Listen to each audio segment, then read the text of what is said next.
Welcome back, ladies and gentlemen, to Canadian Football Central, CFL content for the fans, by the fans. And we have our Week 16 review coming right up. As, I gotta say, a pretty good week for me. I went 3-1 in my pick'ems, and the Bombers won. So, there's not much more I can ask for. If you call that a win. You know what? A win's a win.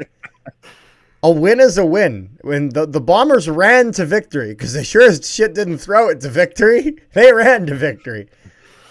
And I will say that this is the first week where something of everything fucking happened. Yeah. So let's start with the first game, all right? Where the Montreal Alouettes defeated the Toronto Argonauts. And credit to the Argos, as this game was close. In the sense of that, I was pretty confident that Montreal was winning. Of course, I was right with that prediction. However, I didn't necessarily predict Toronto keeping it to just 2 points, like just a field goals difference. Alouettes win 21-19, and the Alouettes improving to a 7-7 record in the East. And the Argos are at a 5-9 record, still sitting out of a playoff spot. So, with what I saw in person at this game, a couple of things. So, when your quarterback throws 3 interceptions, you should not be fucking winning the game. Yeah. Yeah. But then again, Toronto would know something about this, as last week, Nick Arbuckle threw 4 interceptions and they won. But then your top receiver plays like dog crap and misses 3 open catches. Yeah, that doesn't help. Then on top of it, Toronto's leading rusher is your 3rd string quarterback. Like, it's just like the defense was getting at him. Larham missed the kick. Sorry, who missed a kick? Larham. The Toronto kick. Oh, Lyram Haralahu. Sorry. I was like, Yes. Who's Larham? There's no H. Okay, well, confused. however you want to pronounce it. I just can't Lyram. pronounce his last name. You're good. Lyram. And it's just like, I don't know. Like, I mean, I'm happy that Toronto lost. Because we needed Toronto and another team to lose, which they didn't. But we're getting there. We're getting there. This is just one of those games where it's like the team that did horrible lost. And I kid you not, the reffing this week in the CFL needs to pick up their slack. Was a little suspect. It wasn't even this game. It was all games. Yeah. And it's just like, oh my lord, like how bad can things get? Can always get worse. That's what I've learned. Well, I mean, when McLeod goes 18 for 30, 3 interceptions, I mean, it can't get any worse than that. Yeah, Unless it can. Unless your name's Jason Morgan. I was about to say, unless is it Jason or is it James Morgan? James Morgan. I was about to say, unless you're starting James Morgan, because I was about to say, actually, Rick, funny enough, you think it can't get worse. The Alouettes already have first-hand experience with worse. So why? Because they lost 5 in a row? Well, because they couldn't keep a fucking goldfish healthy. Like, I mean, you're not wrong. Like, seriously, like, yeah, no. So it didn't work out for them so well. 21-19 victory. With this win, Montreal moves 4 points ahead of Toronto with 4 games left. Yeah.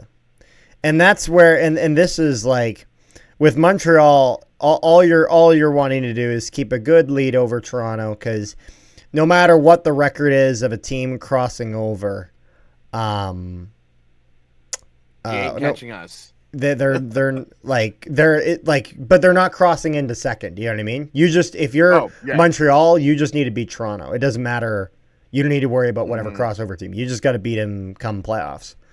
Although I will say, there's a little error on the score app where they have BC and Winnipeg with a tied record at 14, but they put the Bombers at 4th and the Lions at 3rd. That is wrong because Winnipeg has the tiebreaker with BC. They originally had that with CFL.ca, and then they fixed it. Yeah, no. The score app, get your shit together, fix it, because Winnipeg already has the tiebreaker in that series. That's wrong. This is false. This is bullshit. However, the Lions would get, yeah. Hold on, before we do that, just keep in mind Montreal did sweep Toronto 3 games this year. Okay, so it's good. So that's good to know. So Toronto, if they want to have any hope of having a home playoff game, not only do you have to get all the points up, and Montreal has to lose. Pretty much. So, without further ado, should we get to the second game of the week? Second game is just full of I don't even know. And I thought that the Lions couldn't play defense. Wow. What a fool I was. So, firstly, Nathan Rourke plays excellent. He goes 20 for 24, 331 yards, 2 touchdowns, no interceptions. Great game for him. And what we've learned is that as good as James Butler is, this Calgary Stampeders, they weren't stopping any rushing game. As Xander Horvath, 12 rushes, 152 rushing yards, 1 touchdown, an average of 12.7. Calgary, what the fuck are you doing? Oh my God, just brutal. Just incredible numbers for Horvath. Credit to him. To be fair, half those rushing yards is 1 rush that he gets 70 on. But again, he earned that. He got it. And they had 5 rushing touchdowns in this game. So Calgary's got to learn to play better against the run game, which is a miracle that Calgary played as well against Winnipeg as they did, considering that the Bombers are Brady Oliveira. And then Keon Hatcher with 147 receiving yards and 2 touchdowns for McGinnis. Did you watch this at all or no? I know that Vernon Adams goes down, if that's what you're wondering. Not just Vernon Adams, PJ Walker too. So they PJ had to Walker go with their third-string quarterback. So that's why it has their third and it has the other guys listed there. Okay, yeah, I was wondering about that. So, if I understood it correctly, Adams is only a rib injury. Phil Walker's out for the season. Ooh. So it will be interesting to see, because this week it's the Philpott brothers going against each other. Oh yeah. So you could have Vaughn versus McLeod Bethel Thompson in the battle of the backups. Battle of the backups. I mean, Mills didn't do bad. He had 72 rushing yards.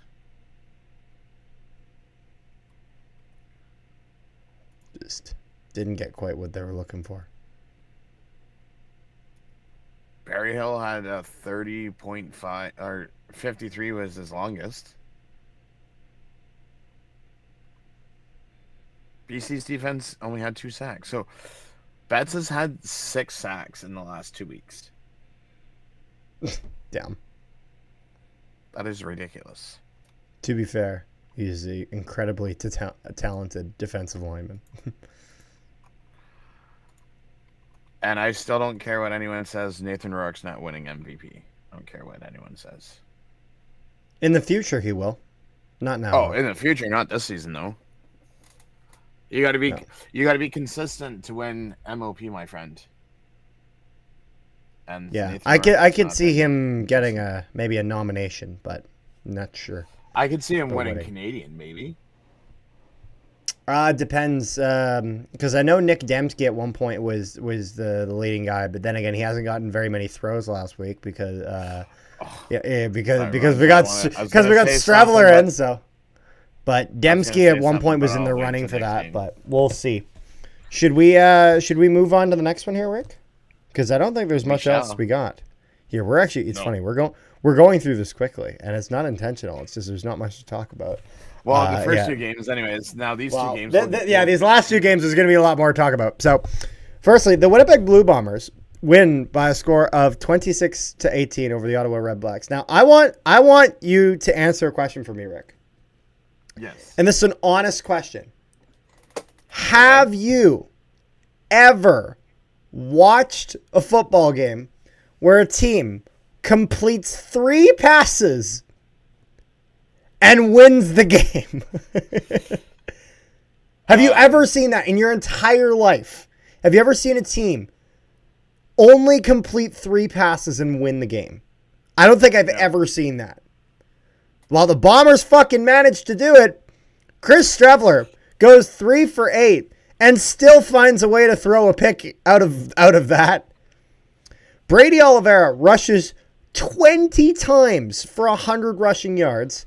Streveler 11 times for 72, and he grabs a touchdown to boot. And the average yards for Oliveira was 5, pretty decent. And Streveler was 6.5. There were 3 catches, one for Corcoran, one for Dylan Mitchell, and one for Ontario Wilson. And also the score app, it's not Kyrie Wilson. He's a fucking linebacker, not a receiver. So fix your app. Fix it. So to go a little. And Trey Vavel gets a missed kick return touchdown. Just in case you thought the running game wasn't just the offense. In special teams, he ran it the other way. So I guess you could say that he was part of the running game in another way. So for those that don't know, the last time it was below 54. Below 54 what? Yards. Passing. You're talking passing yards. I meant like actual number of completions, like 3. Oh. So Bombers lost to BC Lions 15-1, September 9th, 1975, and they only had 39 passing yards. But it gets worse. Less than a year before that, the club had just 15 passing yards in a 1912 win at Hamilton. Oh my goodness. So it's been the lowest since 2015 when Edmonton had 49. I'm curious if on but only 3 completions. And hold on, and it gets better. So the Pirates, I guess, were a team in 94. They completed 1 pass. That would have been one of the American teams, right? 1 pass in 20 attempts in 94. Oh my lord! But that's funny. You know what the worst thing about this game is? What? One quarterback throws 3 for 8 for 54 yards. One quarterback throws 33 for 45 for 406 yards, 2 touchdowns, and 2 interceptions, and still loses.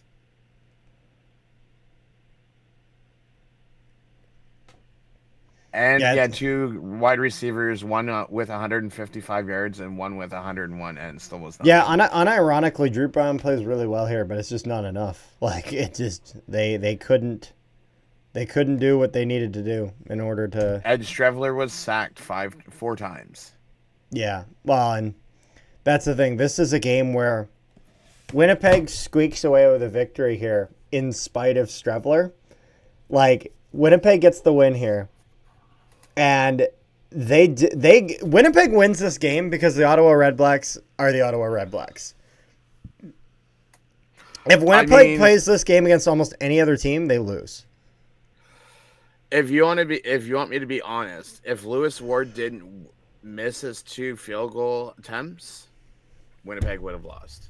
Or even if Trey Vavel doesn't get that missed field goal, even if he just hits that 1 field goal, then Ottawa wins this game.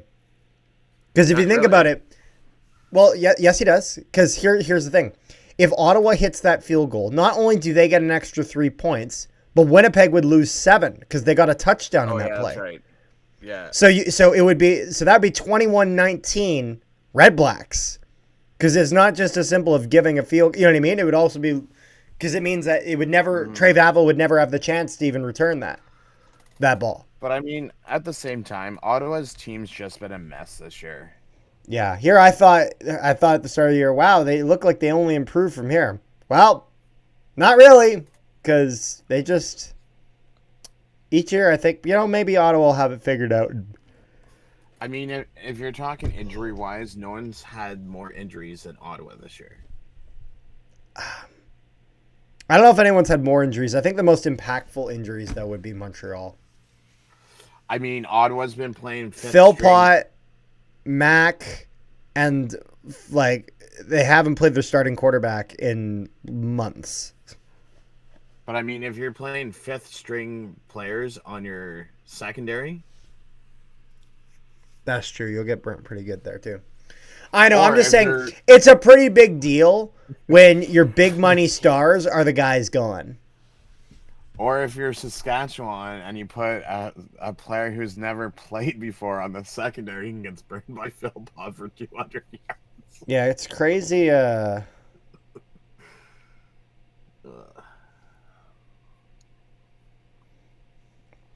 it's crazy to think that that Saskatchewan has gotten all the success they have this year with no Schaefer Baker. So, but anyways, we're not here to talk about Saskatchewan this week. They're not playing. They'll be playing next week though. We'll chat about them then. Yeah. Shall we get to the final game? Because I know there's a discussion about something that you want to have, but I feel like we should talk about the final game first because it kind of relates more to that. As the Hamilton Tiger Cats defeat the Edmonton Elks by a score of 29-27. I saw the last couple plays of this game, and I'm not gonna lie, I was like, okay, Hamilton, I really need you to clutch the fuck up, because I took you in my pick'ems, and they did. So if it's not Castillo making that last minute kick in the West, we got Captain Clutch Lego that makes last minute kicks in the win. That's a sentence I thought I'd never hear. Captain Clutch Legio. Man, you say that to people at a Bomber game, you'll get laughed out of the building. Listen, I know he's been very good with you guys. I'm just saying his reputation in Winnipeg was very different. I mean, he did lose his 30-something in a row, or no, what was it? Something like 30-something in a row, and now he's gotten his streak back. I mean, I love how you decide it. I love how you describe it like it's like a Snapchat streak. He got his streak back. He paid $1. I mean, he did have a perfect streak, I know, going back to last year, and then he missed it. Yes, he did. Oh my god! Bombers have a nice sellout streak. The throws, some of the decisions that Bo made in this game, just make me want to smack my head against the wall. Where you're like, dude, I know you know better. I've seen it. You just said that you watched the last few plays. I did. Did you see the one where he was wide open? He could have ran. How much of it? Did you watch the last 5 minutes? I saw that play. I literally was like, we were watching the WWE pay-per-view, and I see this play, and I'm like, what the fuck is he doing? I'm like, why is he throwing this ball? He has so much open space. I'm not gonna lie, although I will say, you know what it is? It kind of reminds me of a Zach Collaros play, and as I've seen him make that exact same mistake, where he's such a veteran QB, and he's like, I can make that throw. Or he's just like, I got this. And then it's like he doesn't take the simple play. You could have just had a first down,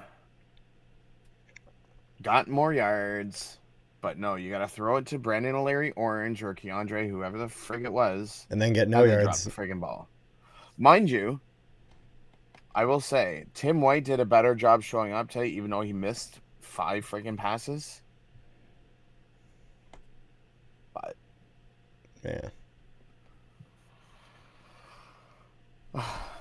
We did get 3 sacks. Now, one thing you wanted to talk about 5 for 5. Yes. Is you wanted to talk about the... Okay, I'll let you get into it. the CFL needs to get their fucking shit together, and the refs need to be freaking consistent. From the missed penalties in the Toronto game to the one hit in the Ottawa game that should have been a penalty, but it wasn't. And To which one should have been a penalty? I mean, if you're not gonna call the hit on Wheatfall where Wheatfall looks dead in the Ottawa Winnipeg game, it's the exact same hit. So here's my question then. Do you think, like, I'm not talking like if one gets called the other should. I'm saying let's say neither play has happened. You're the referee. You see Wheatfall take that hit. Do you think that is a penalty? I would go back and I would have the command center look to see if they hit his head. If they did not hit his head, then it's clean. But just here, like I'm just saying, you've seen the play. I've seen. Well, I mean, is it a penalty? Yes, no. The first one, no. In your opinion, because it's a clean hit. Yeah, and this is where I at first worried about it because firstly I saw Wheatfall is down and it looked like a hard hit. Upon looking at it, I don't even think he hits his head at all. I think it looks like he tucks his head around. And he hits him in the chest. So I as much as it's a hard hit and whatnot, this is not the same as like the CJ Rivas hit on Zach Collaros, where it's helmet first and the chest hit after. I don't even think he hits his head at all. His head just kind of snaps forward on impact just because he's getting hit in the chest, like just kinetic energy. Just keep, an object is in motion, it stays in motion. Yeah, Newton's physics. I can't remember if.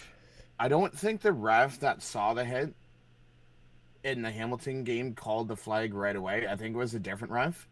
Okay. And the guy that sat behind me, he goes, "What are we playing? Friggin' flag football? Like it's a heavy hit. Even you've seen the video, and even you told me that he doesn't hit him in the head." No, he doesn't. You see in slow-mo that he actually tucks his head to the left-hand side, and he leans with his shoulder. Exactly. And he hits him in the chest. Because the guy's helmet crumples up, but it's not because he gets hit in the head. It's because if you're running one direction and a guy hits you the other direction in the chest, like again, Newton's laws of physics, an object in motion stays in motion. If your head is moving forward and you get hit, it's gonna kind of snap forward. Which is why a lot of hits look like hits to the head, unless you see a slow-mo. This is why Rick sends me the clip, and I'm kind of like, okay, this looks dirty, but I need to see a slow-mo to know for sure. Like I need to see a better angle, and then upon seeing the better angle, I'm like, yeah, no, this is clean. It's close, but it's clean. I think in general, I think players should try to be a little bit more careful in general, because even though that is clean, you're pretty dangerously close to a not clean hit. So I think it's probably smarter to try to avoid it, but it is clean. Okay, so let me throw this out there for you then. So the Rivas one, where he hits helmet to helmet. Yeah, he hit the helmet. I remember you saying when that first happened that Rivas could have slowed down because there's no one blocking him. It's not even just that Rivas could have slowed, like there. I didn't have a problem with that. I'm when I said Rivas could have slowed down, I'm not saying he should have slowed down. I actually think he should not have slowed down. He went at a fast pace and he should have. I was saying he could have slowed down. My point I was trying to make was that Rivas was not being blocked by anyone. Rivas could have slowed down and he still would have made the hit just as easy. And the point I was trying to make is that him hitting Collaros in the head was extremely avoidable, and is something that it wasn't like a spur of the moment. He screwed up. You know what I mean? Yeah. Is that it was an avoidable play. Yeah.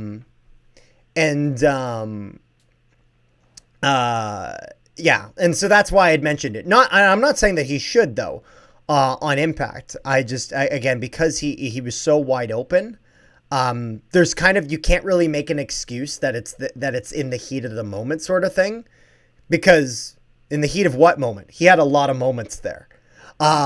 Whereas with this play, this is about a guy this is a receiver who just got the ball and he's turning up field and he's exploding upward. Zach Collaros at that point, the play had barely started. Zach Collaros is looking for an option and he's clearly nowhere near finding one. He hasn't started a wind up, And nothing. the other thing is, These are not the same hit. Wheatfall never got up after that hit.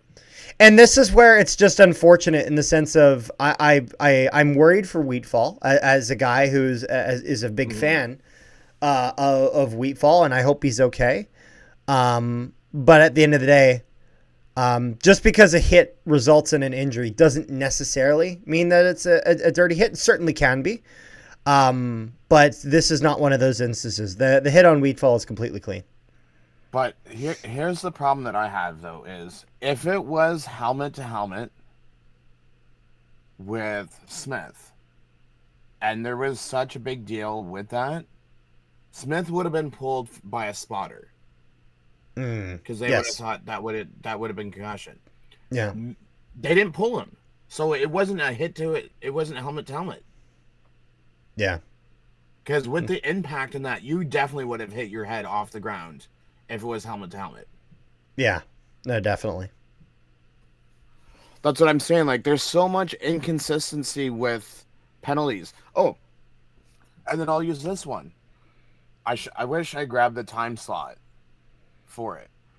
You probably saw it when you watched the last few minutes. The one where Zach Collaros gets hit in the face mask by Jordan Williams on the last. You mean Chris Trevler? No, I'm talking about in the Hamilton-Edmonton game. You said Zach Collaros. Oh, sorry. I meant to say Bo Levi Mitchell. When Jordan Williams hit Bo Levi Mitchell in the mask.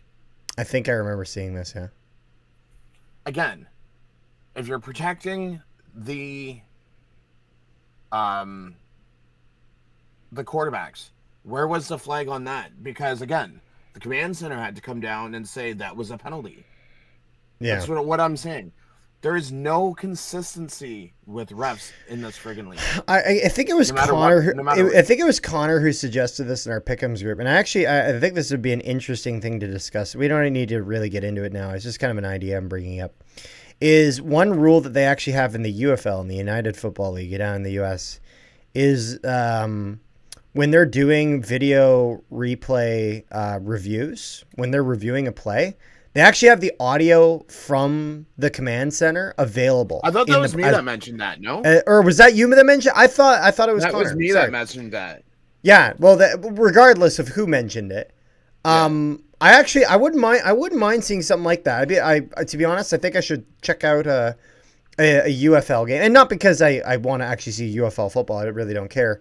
But more so just because I'd like to see a clip of that. I want to actually see how that actually looks and works, because it's certainly an interesting idea. So basically, the way that it works is they will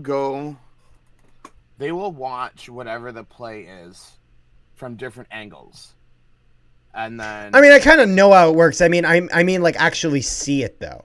Oh, okay. You know what I mean? Yeah, I understand the concept. It makes total sense to me.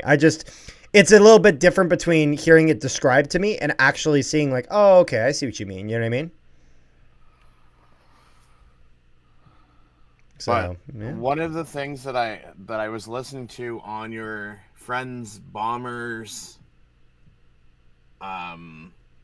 with Darren and Zach. Darren and Walby? No, Zach. The After Dark. Oh, you're talking Zach Schnitzer, not like my brother Zach. Yeah. Okay. No. They were talking. I didn't realize that they changed the way that they do concussions now. Is that you don't do the black room anymore. Oh. You go and you run, you walk, you lift, try to push as much to your brain as much as possible. I guess that's how they do concussions, to see if you can see how your brain's functioning. That's how I explained it. Yeah. Interesting. That's how Darren explained it, but To be I'm fair, curious Darren. to see. To be fair, Darren would know his shit in that regard. I mean, some things I've noticed that he was incorrect on, Like what? but I mean, like for example, Zach Claris is not the highest paid quarterback in the league. Oh, did he say that? Yeah, he was trying to say like that Zach Claris was the highest paid, and that him To and be Zach fair, were he saying. probably. To be fair, I think Zach Collaros was the highest paid when he signed his deal. I don't think it's the case anymore, but I think when I he thought he did sign, renewed. I thought he redid his deal. I'm not sure if he did. Oh. I'm not sure. And then But they're I know saying at as one how. point Zach Collaros, at least when he signed his original deal, again, I'm not talking about when it was renewed, but when he signed his original deal, I know at one point he was the highest paid QB in the Oh, league. I'm sure he was, but He probably isn't I now. No, mean, no, I since think that's Nathan true. Rourke has came back, he isn't. Well, but we also know that Nathan Rourke restructured his contract, and so we don't know what it looks But like I mean, anymore. well, I could tell you what it looks like. Oh, you know what it got restructured? Yeah, give me 1 second. Oh, okay, fair enough. It was. So it was. So he's scheduled to make 624,200 in hard money with 200,000 in marketing. Yeah, Uh, that is but definitely the more than salary Claris. cap numbers. But that was for next year.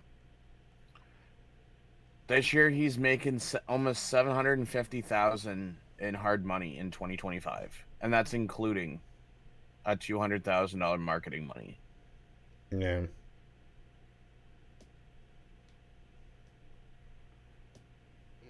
The only way that I could see Zach Claris making more is if they just included his base salary with no bonuses. Mm. But anywho,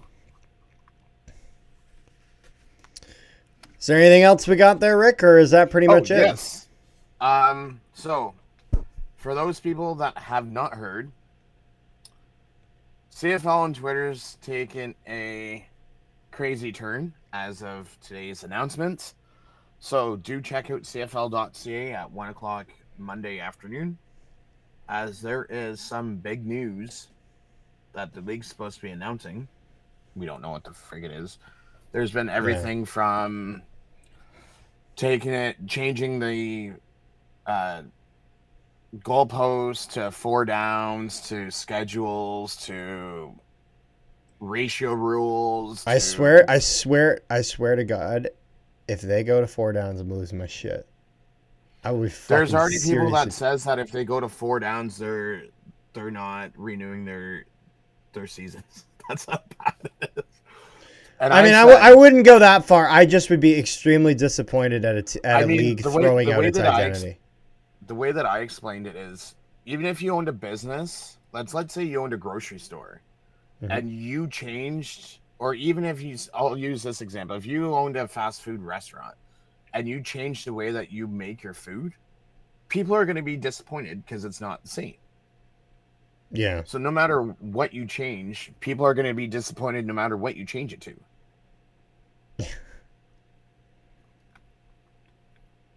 But there's people saying, "Oh, they're going to make it so that it's a UFL with the American kickoff rules," and then No. No. another person No. said it's the TV deal trying to make 100 million. I'm like, you're not going to get 100 million for friggin' a TV deal. What? Like, give your head a No. shake. What? Who the fuck was saying that? There's a BC fan that said that they're gonna get 100 million for a 10-year deal. I'm like, you're not gonna get 10 million a year. I'm like, you No. guys, they just did a 6-year for 50 million for Pete's sake.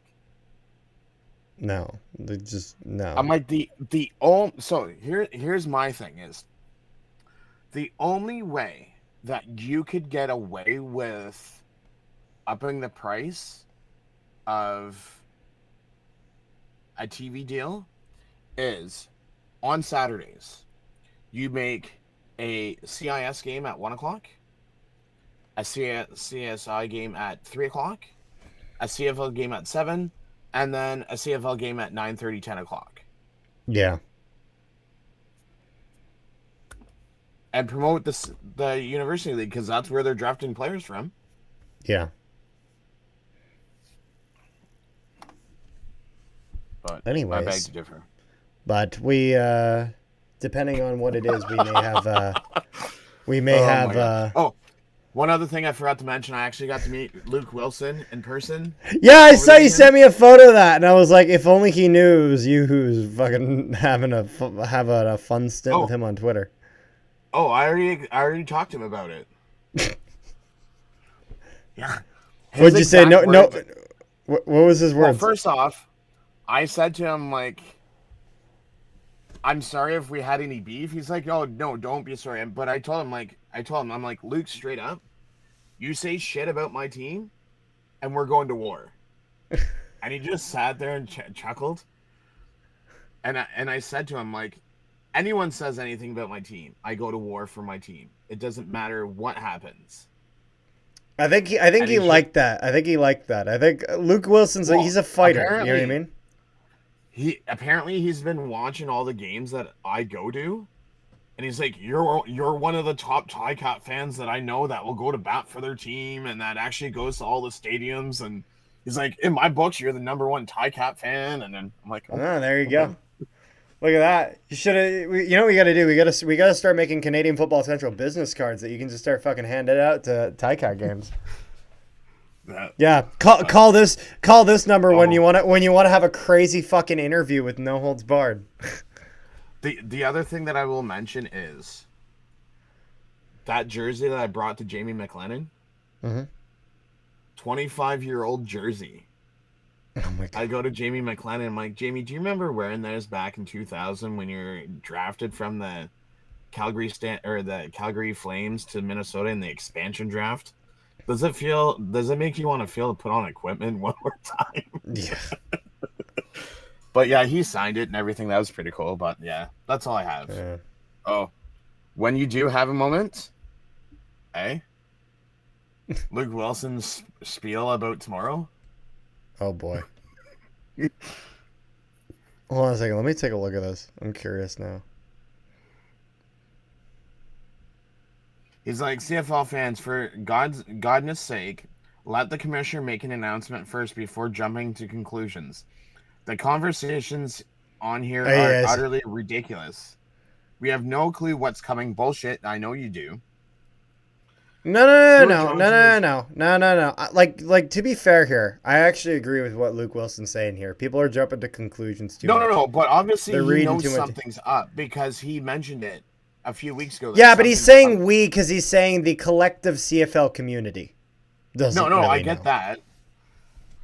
He goes, Stuart Johnson is a Canadian through and through. The man is born and raised in Canada, went to Queens, and then spent, I think, 28 years at TSN. I'm pretty sure he started as an intern back in 97 he was. I don't know the commissioner super well, but all my interactions with him while he was at TSN were very enjoyable and pleasant. Everyone that I know that speaks about him sings his praises. As he stated, he has been on his tour gathering information. I don't believe this man will be a shill. I believe he wants the best for the CFL league. Give him a chance tomorrow and see what he says. I love this. I hope it's a CFL video game. Someone Roar reports like it's number 2 story on tsn.ca. It's the new TV deal. I'm like, okay, but if it's the new TV deal, they have to improve what they already have.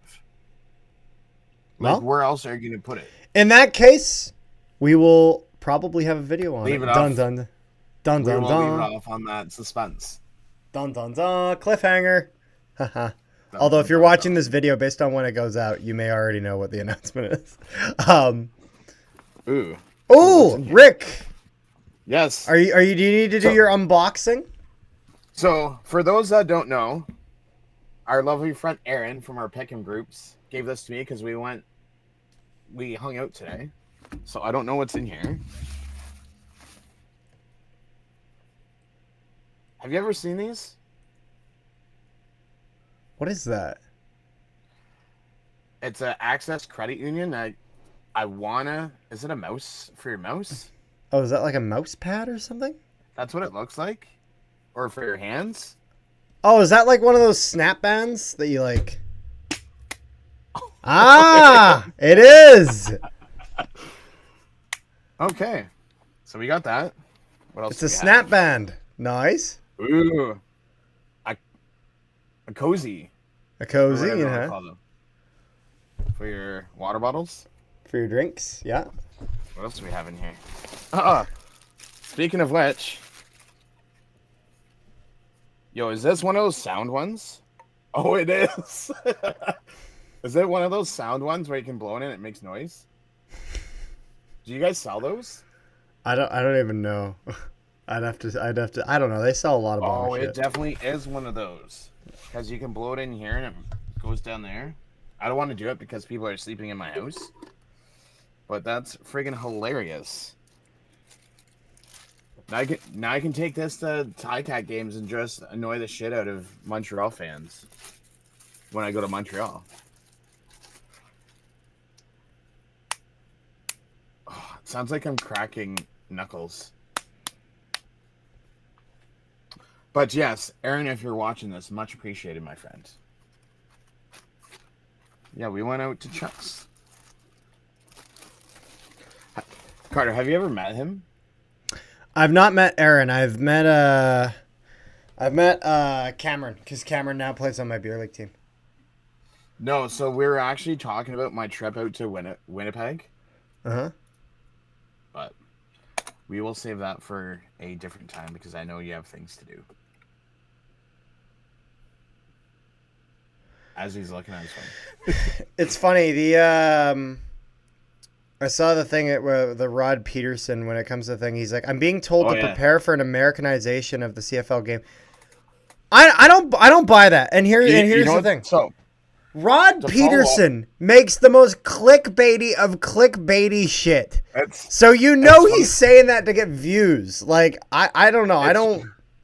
It's funny you say that because that's the exact same thing that Dustin Nielsen said.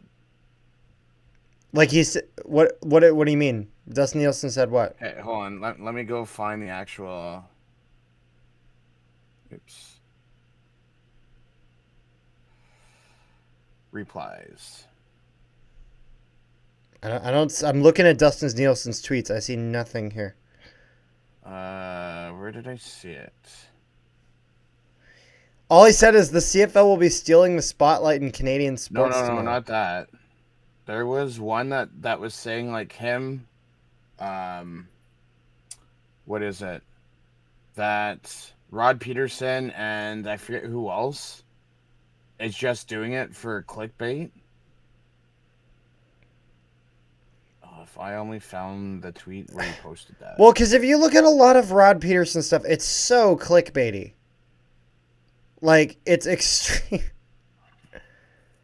Like, I'm gonna be that guy, but like, because it totally is. So like, I don't know. I don't freak out too much about Well,